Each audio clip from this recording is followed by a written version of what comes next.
This is an express train, and the next stop is TMG.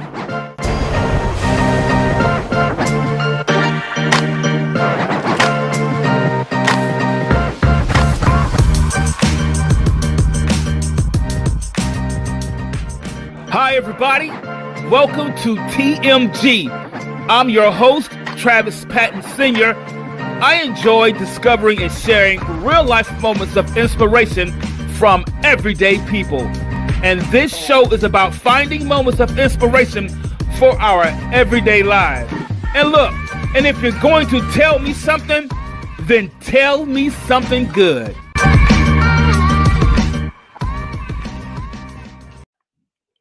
Hi, everybody, and welcome to a new episode of TMG. That's Tell Me Something Good. Well, I'm your host, Travis Patton Sr. Hey, real quick, guys, before we get started, don't forget to join our Facebook page. That's Tell Me Something Good with the capital T. Guys, I'm super excited to be here tonight. I know you say, Travis, look, man, you're always excited. You're always amped up. That's because I try to be, no matter what I do, look at the best positive things that I can. So excited to be here, guys. Look, in a very short time, this show has been heard all around the world. Places like Japan, the Philippines, Nepal, Vietnam. Guys, I'm so glad that you're tuning in wherever you may be tuning in right now. And before we jump right into it, I got to give a shout out to my best supporter, my biggest fan, guys, my lovely wife, Nicole. Nicole, I know you're watching. I know you're listening. That's your shout out for today. Guys, you're really going to enjoy the show tonight. I know you are. Hey, Laura Hunter, I see you watching, girl. How you doing? Listen, the show tonight is going to be something that's going to be really, really great. It's going to captivate if you're listening. So if you're tuning in just a little bit closer because it's going to get real, real good real soon. Guys, today's topic that we're going to talk about is under a spell. Let me ask you guys a question before I bring on my special guest tonight. How many times have you done something or maybe you said something and after doing it and after saying it, you ask yourself this question. You say, what in the world was I thinking? What did I do that for? And you end up scratching your head and you wonder, what made me do that? And sometimes it can be a pattern of behavior or a pattern of thinking, and you begin to feel like, man, I'm losing control, or you feel like you are just under a spell. Guys, tonight we have a very special guest. His name is Jim Kellner, and he is a certified hypnotherapist. He's going to come on. He's going to tell us exactly what that means and how that plays into today's topic. Guys, let me go ahead and bring on Jim. Jim, introduce yourself to everybody. Guys, give Jim a big TMG. How you doing? Travis, thank you. I'm going to try to match your energy, but I don't think that's possible. Yeah, I'm a certified hypnotherapist, so I help people with their personal problems, habits, and making changes. I'm also a stage hypnotist, so I make people do funny stuff on stage. Yes, he does. If you have not seen his show, if you've not seen anything on YouTube, it is hilarious. Guys, Jim Kellner. When you get through with this, I want you to go check out his stuff on YouTube. I'm telling you, it's absolutely hilarious. Hey, Jim, I'm so glad you're here. I'm super excited. As you can see, and my wife sometimes says I wake up on 10. She says, tone it back, tone it back. I get up before she does, so she says, no, it's too early. It's way too early. But I wake up like this because I want to go ahead and seize my day and get started. So today's topic, Jim, I reached out to you and we collaborated and we talked about this. A lot of times, Jim, I've been there. I've said some stuff, done things, and you go, man, what in the world am I thinking? And you feel like we lose control. And we look at today's society and what's happening in the news and happening everywhere. It just seems like there's a lot of impulsive nature, a lot of impulsive behavior that's going on. It seems like people just losing control of just regular things that you would think that 20, 30 years ago, you'd be like, come on, guy, you know not to do those things. But it just seems like there's a lot of a pattern of impulsiveness and impulsive nature happening. Are we losing control? Are we under a spell? What seems to be going on? And you're a hypnotherapist, and I had your partner on here last time, man. Right. Woo, and we had a wonderful time. And we talk about hypnosis, and we hear it in the news, and we've seen pictures of people with hypnosis, and we've even seen TV shows with people hypnotizing people. And when we think of hypnosis, you know what, Jim? We get a picture like this in our mind. Right. One sitting us down and swinging a clock in front of us, right? And Yeah. I'm going to ask you for what exactly is hypnosis? We hear that so much. What exactly is that? Well, I was just thinking I should have brought a coffee cup and stirred the coffee cup while we're doing this. I don't know if everybody's seen that movie, but it's bad news for hypnotists when we see I know, this. right? So what is it?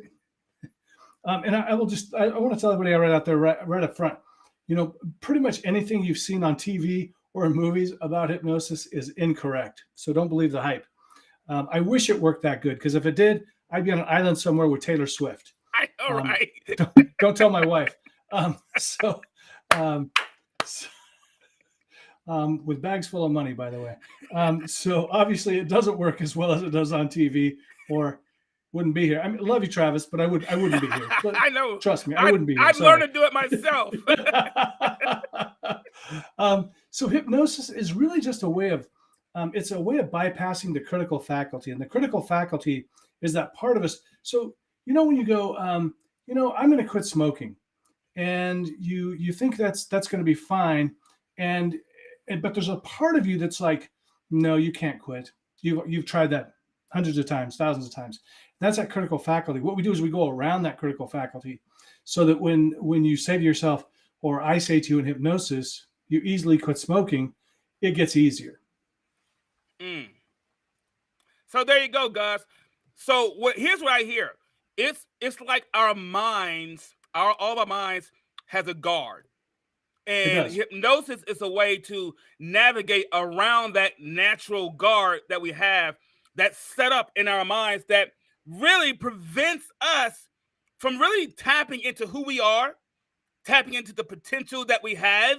And I like to say this, that we are all born gifted, or however you want to say, with abilities and potentials we don't know about.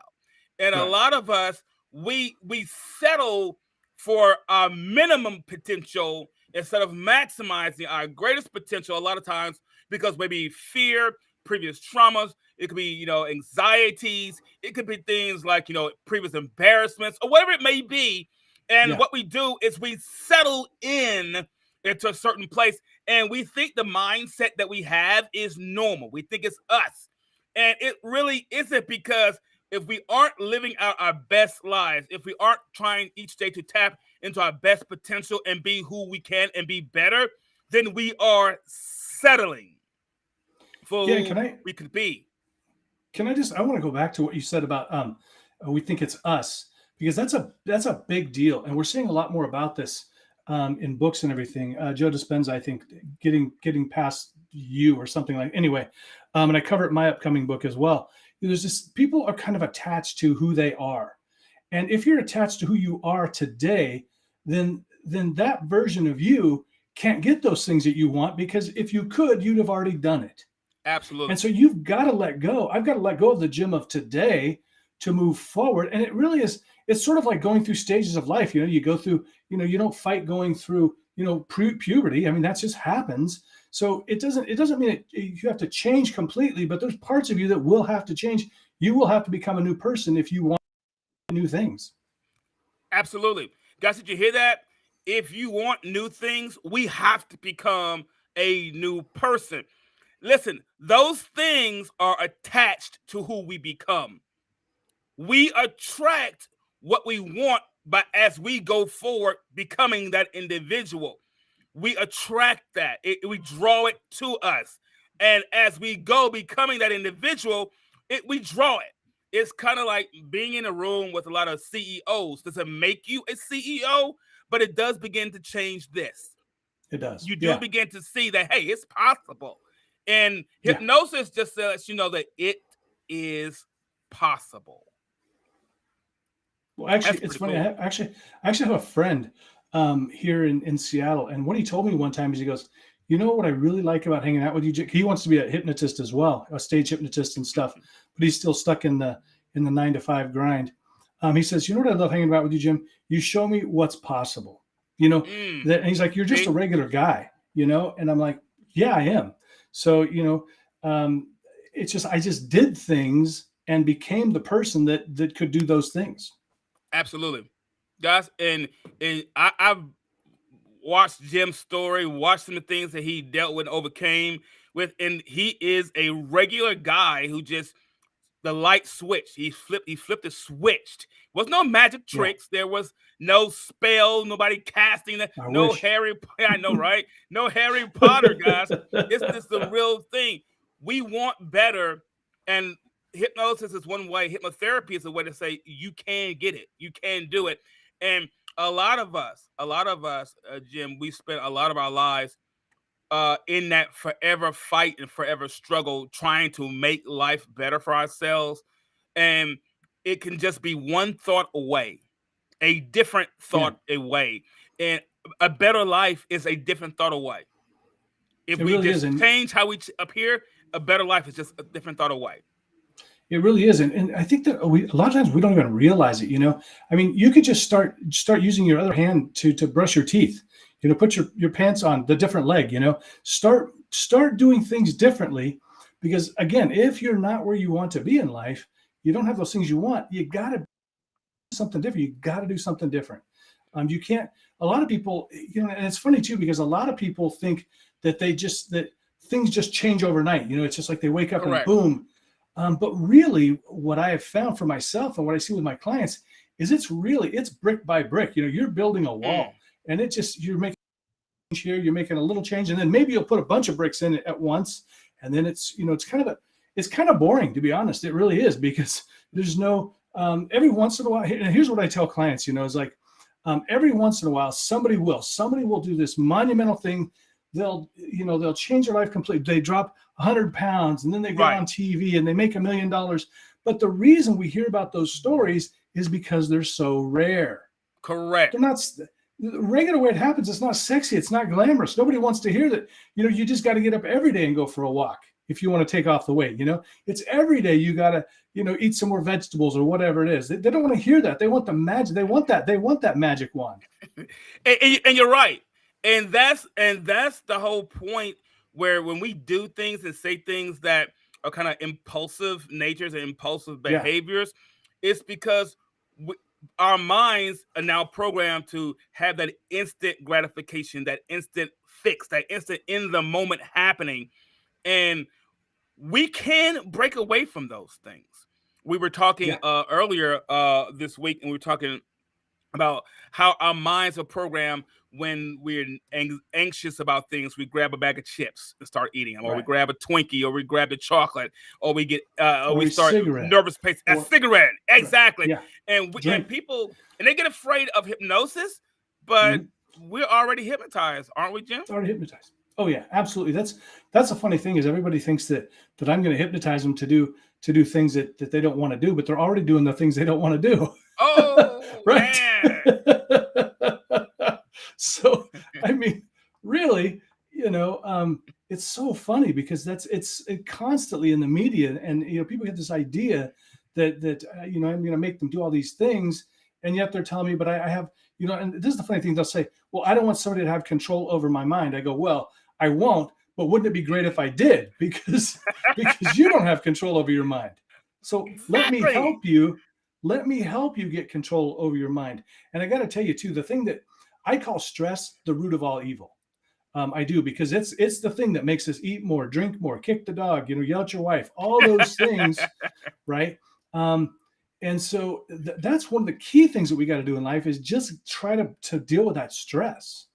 Absolutely, absolutely. So many times we get stressed, and our tone will change with individuals. Our attitudes will change. Our approach will change, and it's the same person we just saw 10 minutes ago. 10 minutes ago, Jim. Right. But stress hit us, and it has told us this is what you should do. This is how you should act. Guys, we are already hypnotized. When you go to the store and you see something that says brand new, we are hypnotized to go ahead and grab it because it says brand new. Yeah. And we're talking about impulsive behaviors because what do? We impulsively buy it. We impulsively act on it. We impulsively say it. We impulsively do it. And then we do it. We said earlier, we begin scratching our heads. Why did I buy this car? I can't afford it. Why did I get these clothes? And I know I have other needs at this point in time. And we have these things, and well, what can I do about it? And a lot of times we hear, well, hypnosis can make me stop smoking, can make me stop losing weight. But hypnosis taps into who we are, Jim. It taps into the person that's already there. Yeah, every millionaire was already a millionaire even before they made their first million. The person that you want to become is already in you. It's already inside of you. Wherever you aspire to be in life, you are already that person. And hypnotherapy helps to bring that out. And these impulsive things that we have, that we see that's going on, there are ways that we can help avoid that. Let me ask you this question. So we see a lot happening, right? We see a lot happening that some might say are impulsive behaviors, right? Impulsive behaviors. And we might be guilty getting up in the middle of the night, eating that chocolate cake, right? Guilty of some of these type of behaviors. How is it, what can you offer to help provide us with a different choice to kind of stay in control? Because impulse tells me I lost control. What can we do? Let me give a shout out to Jeffrey real quick. That's a friend of mine. Bradley. So, we're talking about these impulsive behaviors, these and just remember, everything that you're doing really is a part of you thinks that's a positive thing. Right. Now, you don't believe it, right? You don't believe it because, you think that cigarettes are a bad thing. But here's the thing. The subconscious mind the main goal of the subconscious mind is to keep you alive. So if you're alive today, it's been successful. Okay. So whatever you're doing, it's like, we're not stopping that because, we're not changing anything because that could cause you to die. I mean, that's kind of at the root kind of. So when you do a behavior over and over again, and smokers find this, I found this out when I started smoking. And I smoked for several months and I would just, I quit anytime. It's no big deal. I smoke once and then several days, go by, I wouldn't have one. And then all of a sudden it changes because what you're doing is you're laying down, the neural pathways are being built. You're just building the habit. That's all you're doing. And they're like train tracks, these neural pathways. Once they're there, you can't get rid of them. They're there forever. Now, what you can do is over time, they get covered up by other stuff, or you can divert them. But what we find is then when you're in a high moment of stress, it's pretty easy to find that train track again.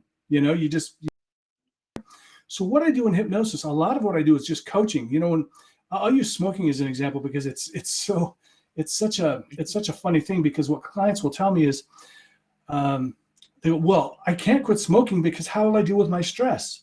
And I go, I don't smoke. How do I deal with my stress? Oh, wow. Your wife doesn't smoke. How do they deal with their stress? It's like we have different choices. Now, some people may have other choices. Hey, Natasha.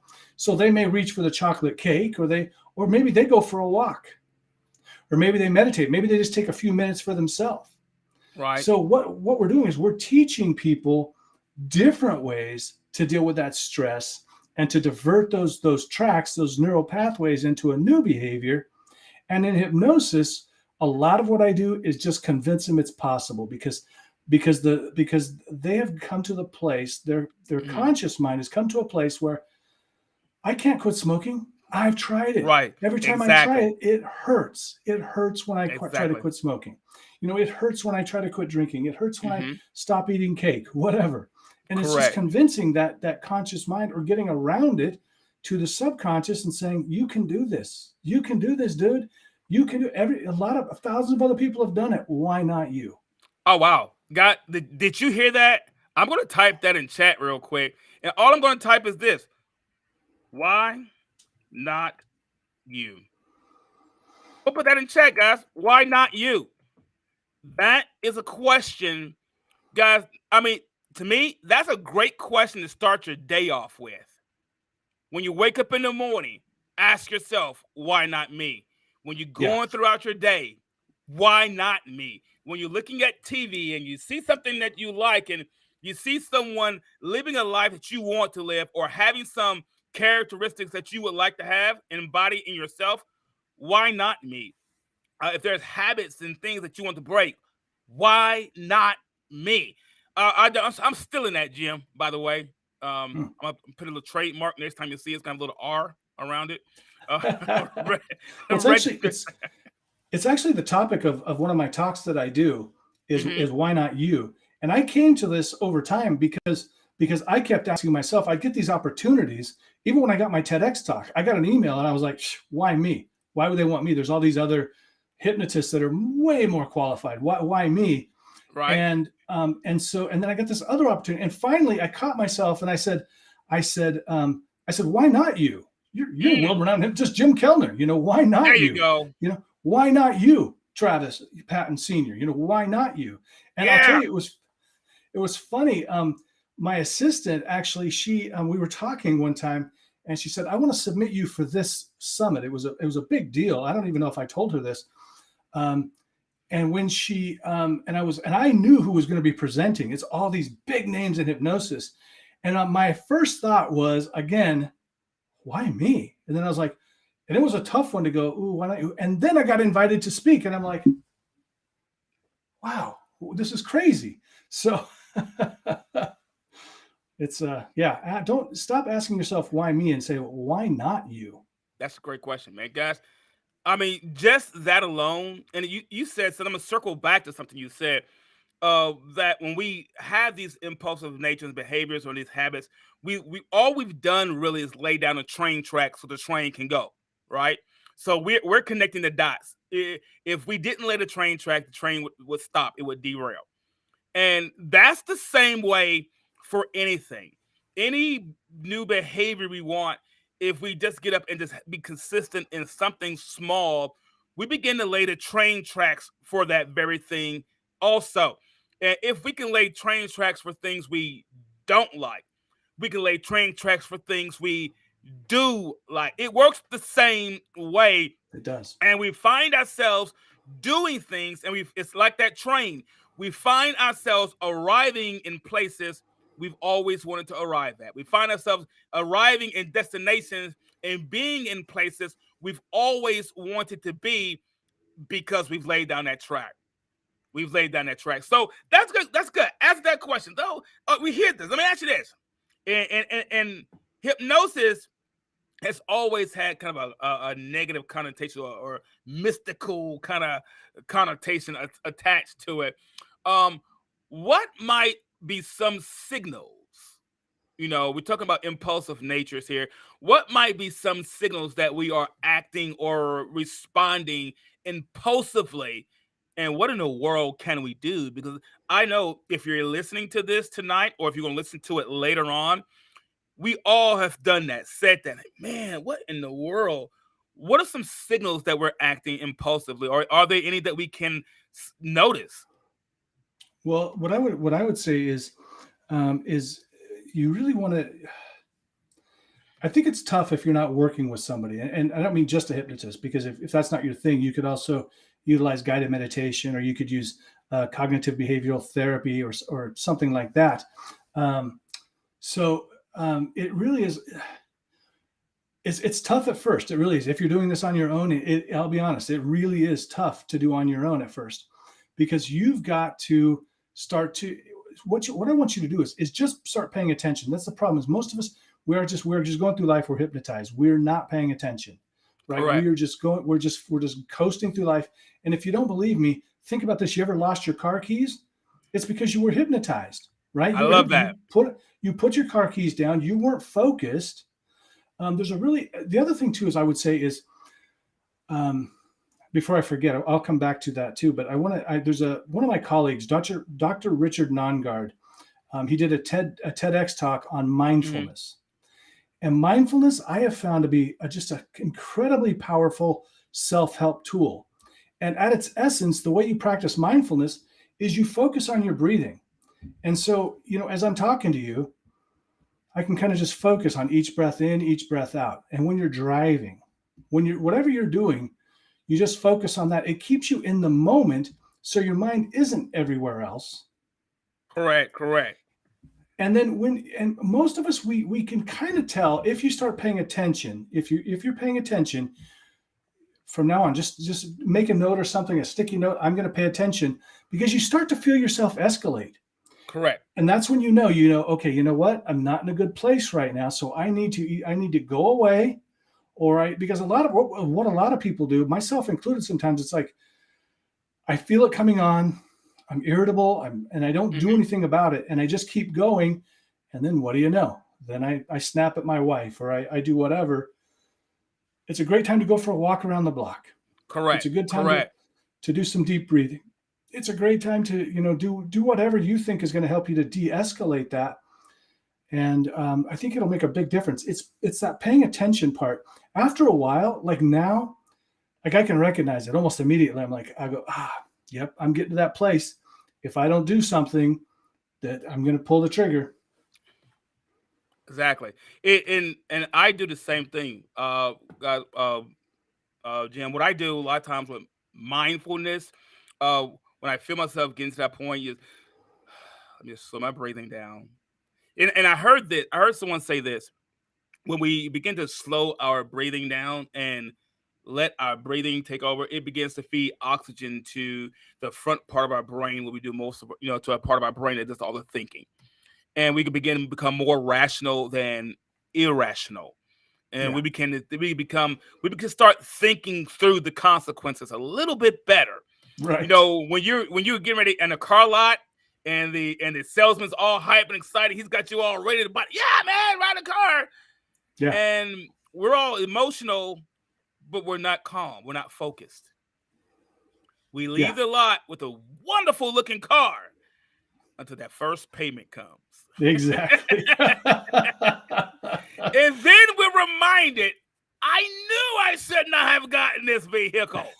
And it's too late, because they won't take it back now, Jim. Exactly. There is no returns. I want to give a shout out to Mark, and he just reminded me of something, because I used to have really terrible, just get so angry in traffic, and I will still, if I don't do something about it. And so one of the things, and I worked with a client on this too, because I did it for myself, and then I worked with a client. She said it made a huge difference. Is if you will take whatever that thing is that's bothering you, whether it's your spouse or the person at the bar, or you're driving or whatever, just think of that as a color. You think of that as some kind of a color that you can associate with that. For me, it was red. It was like the anger of red, that's what you associate with that situation. And then just imagine yourself floating up above it, and then looking down. And I found that was really powerful, because I kind of get this almost a smug feeling, because I'm like, oh, I'm above all that.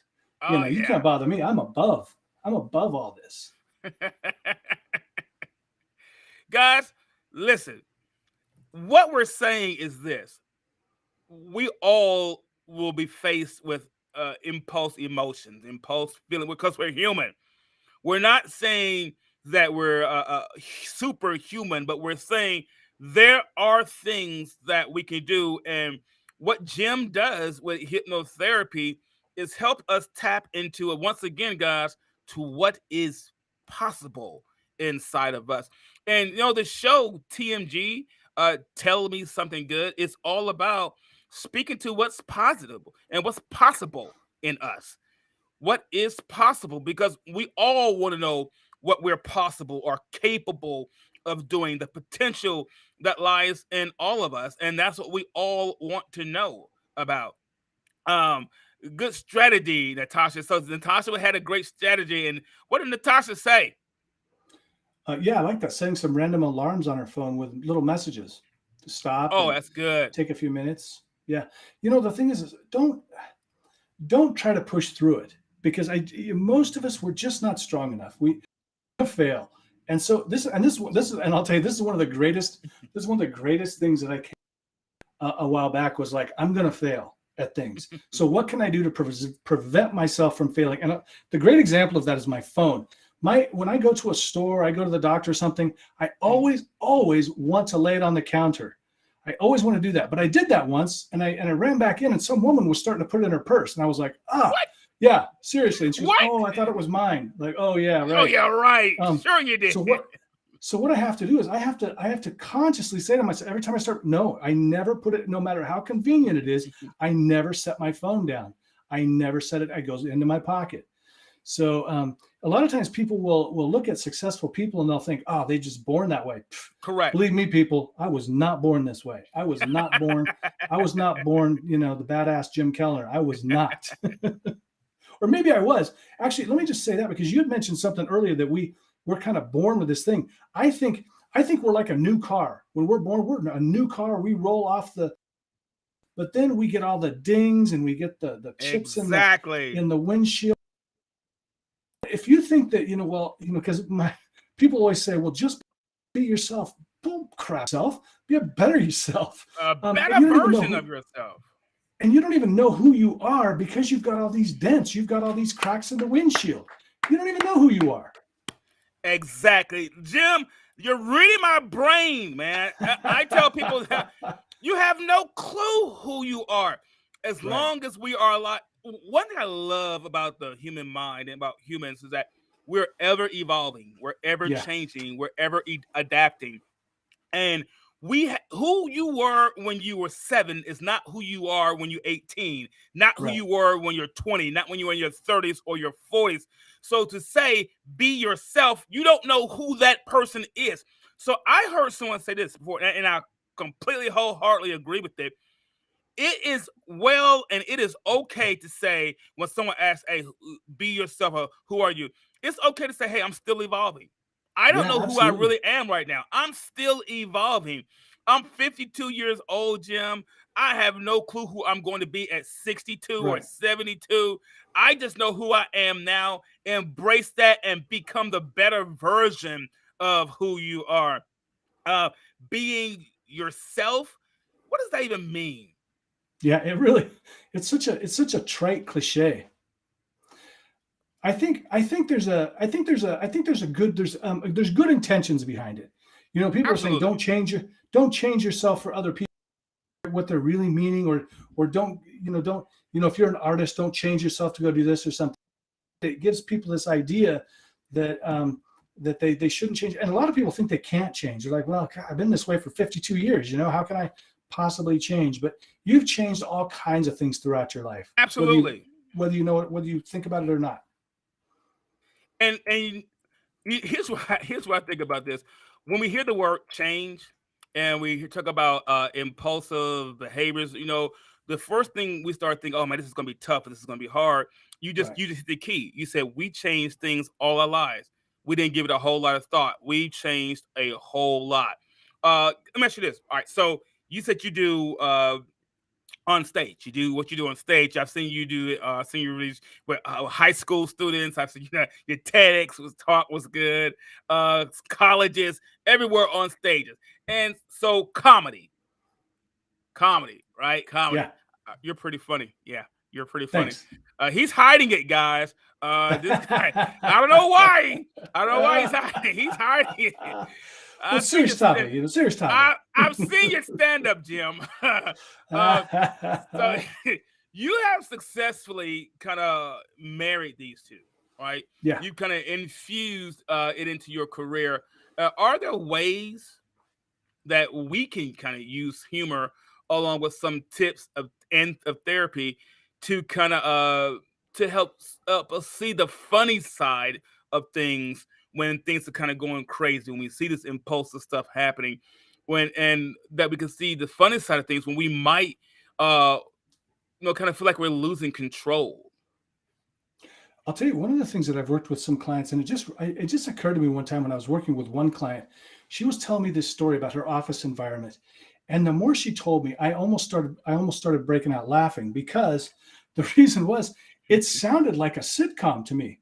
I was like, this is ridiculous. This is like a Seinfeld episode right here. And so what I do, with clients sometimes is I just have them, look at these things, because really the difference between something being, sad or frustrating or being funny, they're pretty close, you just blow them up, you make it bigger.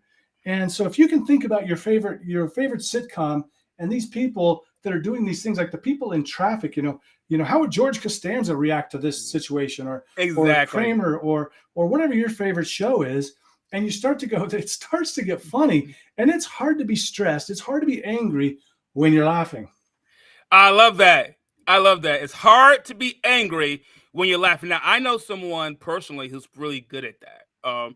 They may be upset about something, and they'll show it a little bit. But one thing they really do is they will start thinking about something that was funny, and then they'll just kind of roll off the back. And my wife, she's pretty good at that. She'll think about something that's funny, and then she'll and it's gone. So that switch is there. It can be turned on. It can be turned off. We just have to be willing to do that. I love the comments that everyone is joining in.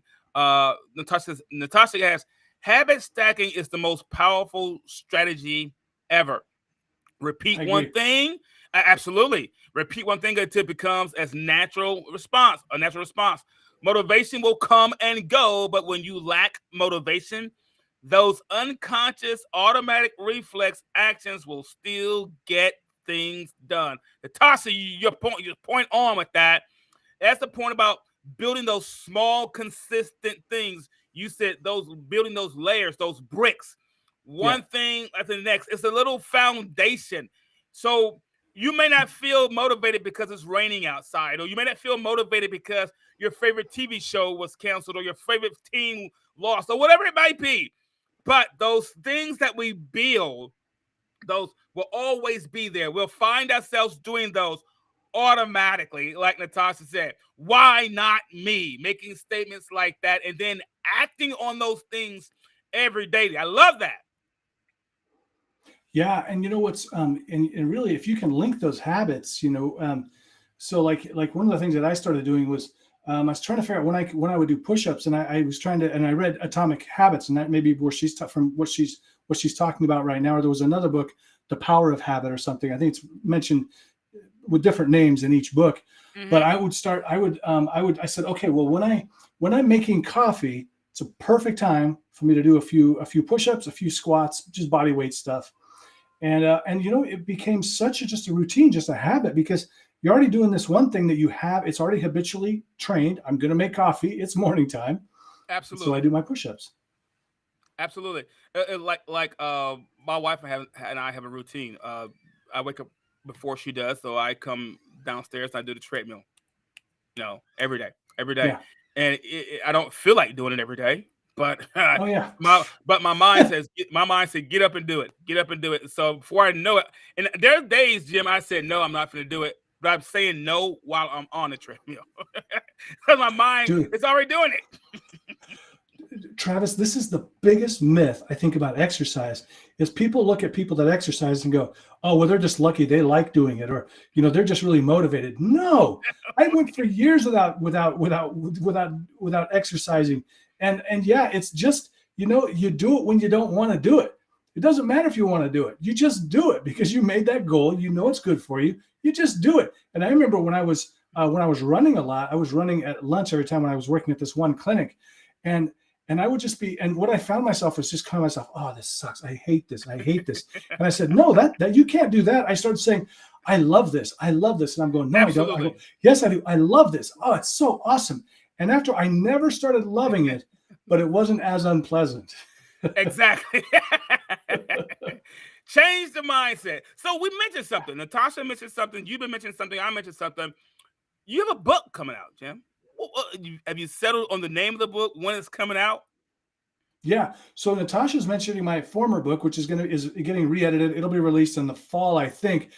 I haven't out, and brace yourself, everyone. It's called "Your Life Sucks: How to Fix It." There's the comedy for this. Did you hear And that? so, Your life what's that? sucks, and here's how to fix it. Yeah, and it just came to me one time when I was driving, and it's not the best. I'll be honest, it's not the best title, but it gets the people's attention, and I think what it does is it zeroes in on my audience, the people that I'm addressing. Correct. If your life sucks, buy the book. If your life doesn't suck, don't buy it. Exactly. You know what? I like the topic. I like the title. It would grab me. I like that because it says something to everybody, regardless of what level or where you are in your advancement in life or where you are Right. your achievements in life. There's some parts of your life that you just don't quite agree with you. And a lot of times it's like our lives can be in contradiction. We're really great up here, but Yeah. not so great down here.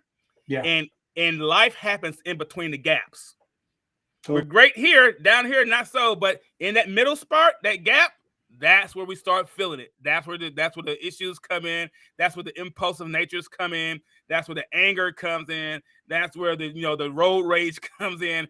It's life happens always in between the gaps. So you have this great book coming out, guys. So you also have a podcast, Jim, don't you?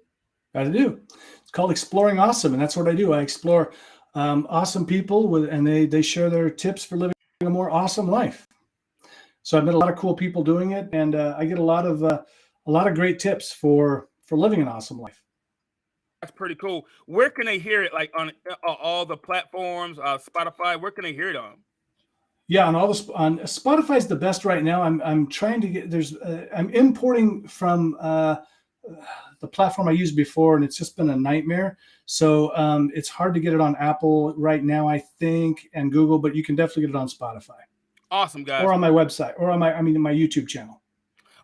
On YouTube, guys. And I have been throughout the show. I have been kind of showing everybody the link to your website there. Guys, you got to go there. His TED Talk is absolutely amazing, phenomenal. Everything is phenomenal. I'm not gonna go over the joke you did earlier. He said, he said this joke on YouTube on his TED Talk. He said, "Have you ever someone's been talking to you and you tuned them out and you couldn't hear them?" You're like, yeah. He said, "That's called hypnosis."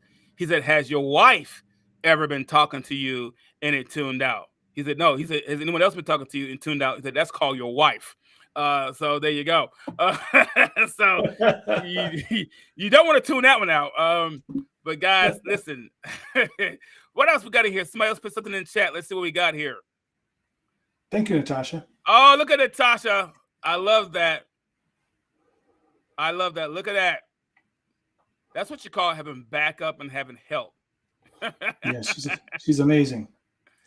And the Exploring Awesome group. That's right. And there's the Facebook. There it is right there. And let me tell somebody, if you Google "Kids Meet a Hypnotist," you'll have a blast with that. It's so funny. It's so charming. I love that's probably my favorite thing I've ever done. I actually would love to see Kids Need Hypnotists. I'm gonna have to check that out. Kids Meet a Hypnotist, yeah. And you said something earlier, and I don't remember what made me think about it, but one thing to remember is wherever you are right now, you probably I was talking about great gratitude, being grateful for you, because like where I'm at right now, I'm unbelievably grateful. I can't even believe it. But there's still a part of me that wants to do more, and sometimes I get frustrated while I'm not there yet. And then I have to remember, for all of us though, I don't care what job you're working at right now, I'll bet there was a time when you were excited and you were hoping they were going to call you. And when you got that call, I don't care what it was, a burger flipper, working at 7-Eleven, or working at the office, whatever, you told your friends, I got hired, or before exactly. that, so we got to be grateful for where we're at, still striving, but be grateful for where we're at. You worked for it. Absolutely. And guys, understand this, where we are, the achievements that we have accomplished, you've earned that achievement. Celebrate yourself for that achievement. And don't let the dullness of what happens around us cause us to slip away from that. Because, again, like Jim said, you know what? When they called you, we were excited. When they emailed you and they gave you the offer letter, we were, oh, I got it. I can't believe they hired me. Even if it was just because you had bills to pay. Maybe you weren't excited about the job, but you're excited to pay your bills. You know? Exactly. I don't like working here, but I like the money. Right. Exactly. But over time, like a new car you gave earlier, the new car, the paint begins to lose its luster. Right. The windshield gets cracked from a rock. And now that new car no longer has that new car smell. It smells like the burgers we had, or the pizza we brought home, right? Right. And there's that straw from the soda we're supposed to be drinking, and the car no longer looks as great to us. And we decide to go buy something new. That impulse hits us, and we don't think it through. We don't stop and breathe and take our time and think through it, and that impulse nature hits us, and we find ourselves going back to that same default behavior that we were previously in, that we don't want to do, that made us do this. Oh, why did I do that? Am I losing control? Am I under a spell? It all begins, the constant theme I keep hearing: build on something. Start small. It doesn't have to be big. Start small. Maybe you start by making your bed every day. And so if the day wasn't great, but you accomplished making that bed every day, you can look forward to that one thing that you built that one consistency on, and it grows from there. It grows from there. Guys, today we talked about under a spell. Do you feel like you're just losing your mind, that you're just going through life, that something else is controlling you, and you just feel like you're just so impulsive? Jim Kellner has shared some great information, some great tips on what we can do and on how we can manage these impulsive things that we seemingly say we can't do without, that we have to have, that we're going to do it no matter what. And guys, I'm here to tell you that is not the truth. Let me get started here with this, Jim, real quick. Because if I don't, somebody's going to say something to me. Jim, let me tell you this, man. Thank you so much for joining the show. I'm absolutely excited and ecstatic that you decided to take the time out your day and be here. Thank you for having me, Travis. Having a blast, really. Great conversation. I love it. I love it. Guys, listen, you know what time it is. It's that time. We got to get out of here today. I'm super excited that everybody joined in. Everybody was listening. And listen, if you're going to go back and watch this, you better watch it and enjoy it.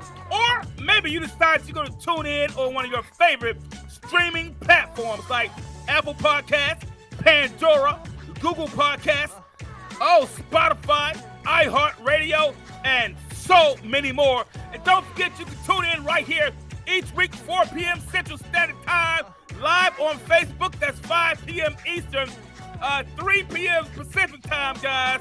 Don't forget, you can join in right here. And if you're going to tell me something good. I'm out of here. Peace. We got to go, y'all.